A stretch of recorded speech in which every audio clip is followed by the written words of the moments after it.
আমরা আজকে জাফলং চলে আসলাম। জাফলং 0 পয়েন্ট আমরা যেখানে আছি বর্তমানে। আর এটা হলো ইন্ডিয়া। অনেক সৌন্দর্য একটি জায়গা, পাহাড়ি এলাকা, আসাম রাজ্য।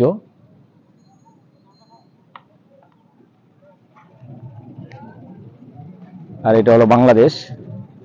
অনেক সুন্দর। এই যে সাদা পাথর, জাফলং। আর এটা হলো 0 পয়েন্ট আমরা যেখানে দাঁড়িয়ে আছি। আর এটা হলো ইন্ডিয়া। অসাধারণ একটি জায়গা, প্রকৃতি সৌন্দর্য ভরপুর। জাফলং জাফলং বাংলাদেশের মধ্যে অন্যতম একটি পর্যটন জায়গা, প্রকৃতি সৌন্দর্য ভরপুর এবং অসাধারণ। এই জাফলং জাফলং সিলেট জেলা থেকে 60 কিলোমিটার পূর্বে উত্তর দিকে অবস্থিত। আপনার বাস, সিএনজি, মাইক্রো যে কোনো বাহনে আসতে পারবেন।